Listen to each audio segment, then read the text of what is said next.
Hello, and welcome to Song Witch, where the moon lights our path and the music carries us. I'm JoJo, and today we're diving into something deeply personal and powerful. It's your north node, the soul's compass, and how it shapes your calling in this lifetime. If you've ever felt pulled towards something greater, even if it scares you a little, chances are you're feeling your north node at work.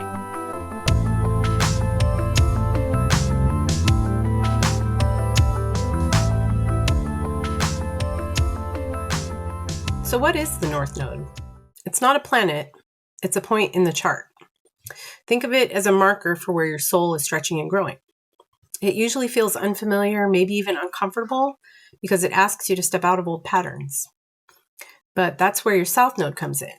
That's your comfort zone, your past life tendencies and the habits you already know well. Together, they show you your soul's balance point, where you're coming from and where you're headed. So this is a copy of my birth chart. And this is a zoomed in part of my north node, which appears at the bottom of my chart. Kind of looks like a little bit of like a horseshoe or something like that. That's what it'll look like on your chart as well. And then that's the south node, which appears at the top of my chart. And it's zoomed in here to show you. It kind of looks like a little like teddy bear head or something like that.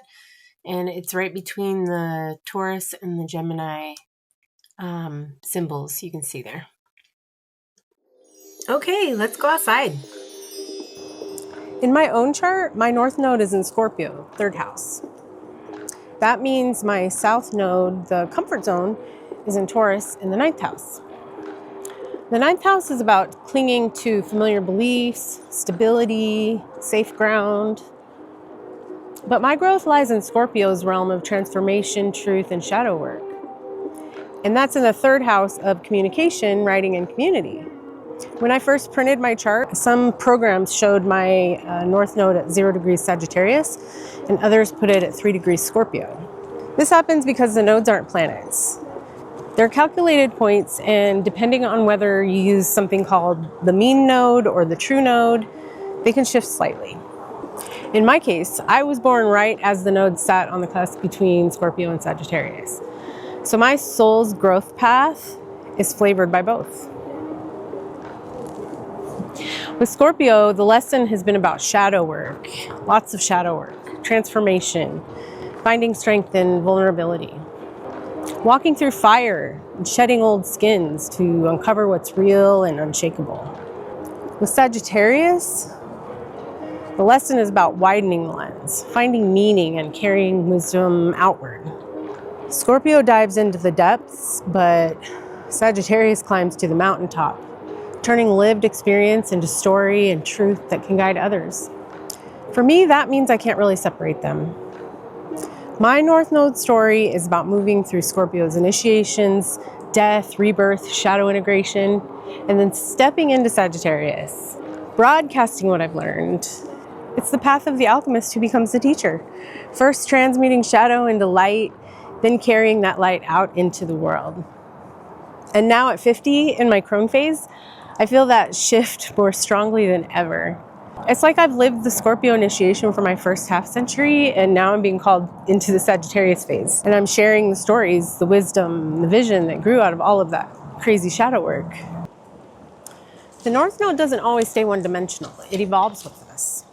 In my younger years, the Scorpio calling showed up as transformation through intimacy, shadow, and truth-telling. And that was the medicine that I needed and the path that I had to walk. But now, stepping into the Sagittarius layer, I feel called to carry those lessons outward. Whether it's through teaching, sharing, writing, podcasting, turning experience into wisdom that others can grow from. It's not just about my private transformation anymore. It's about becoming a voice, a storyteller, and a guide. And that's really the essence of the North Node. It's not a fixed job title, but an unfolding energy. At 20, you might feel it one way, and at 50, another. Each stage of life reveals a new layer of destiny. The North Node isn't something you can solve or pin down. It's not about having a perfect answer to what's my destiny. Instead, the North Node asks us to live with it, to treat it like a companion on our path. That means paying attention day to day to where it shows up. Noticing when you feel stretched, uncomfortable, or resistant, because often those are the exact places your soul is asking you to grow. So rather than trying to figure it out in your head, the invitation is to lean in gently, to experiment, to step toward the unfamiliar, to say, what if I try this? What if I let myself grow here? And over time, the relationship deepens. At 20, your north node might look like one kind of risk, and at 50, it becomes something else entirely. It's an unfolding process. Your destiny revealing itself as you live it. Here are some ways you can explore your own north node energy. You can get your journal and think about the following prompts. Where in my life do I cling to the familiar, even when it no longer serves me?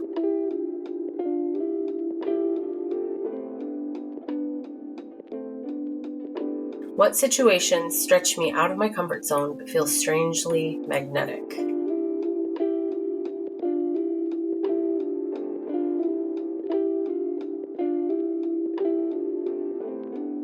How might my voice, creativity, or presence be asking to grow in this session of life?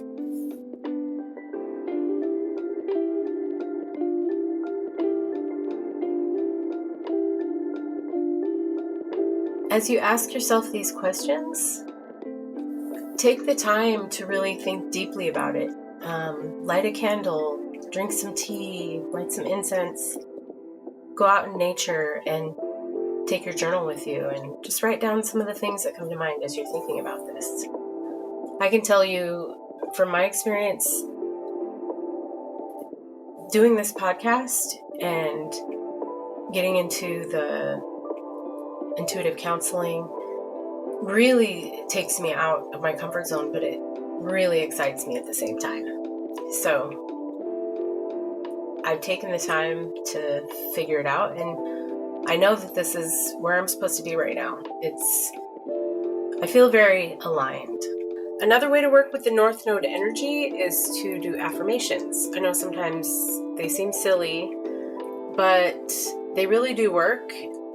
Even neuroscience is proving now that if we believe something is true, then that's our reality. And so we basically create our reality with the thoughts in our mind. So we can control our reality. We can shape it with our thoughts. I know, I sound crazy, but look it up. It's real. So the affirmations that you can do are, I honor the lessons of my past, but I welcome the growth that lies ahead.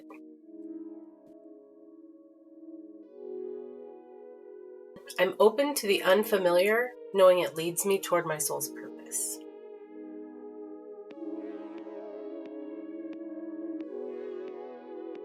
Each step I take outside my comfort zone strengthens my destiny.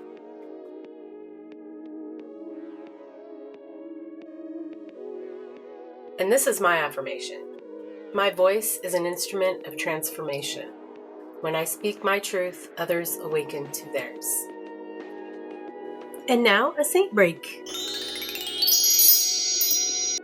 Hi, I see you. Hi, Booger. Hi. I don't know, can you come under that?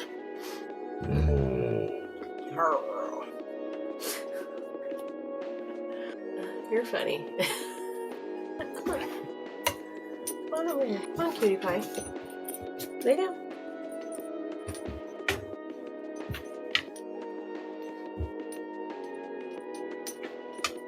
Hi. Silly dog. Alright. And there's some rituals that we can do. There's one called chart connections, where you look up your north node placement, both the sign and the house. You write it down and reflect on what those energies might mean for you. You can find those on any astrological website where you get a free natal chart. It'll show on there. Then there's one called the South-North Release. So on one side of a page, you write the old habits or comfort zones that you're ready to outgrow. And then on the other side, you write the qualities you want to grow into. Then fold the page so the growth side is on the outside. And that's a symbolic way of choosing to face forward and leave behind what no longer serves you. Then place it on your altar or somewhere sacred. You can do a moon ritual So on a new or full moon, light a candle and ask, where am I being guided to grow? Write down whatever comes to you and let that guide your next steps. So if you've been asking yourself, what is my calling, or where am I headed? Just look to your north node. It's the cosmic compass guiding you toward your soul's destiny. Until next time, keep listening to the whispers of your soul, because they're pointing you exactly where you need to go.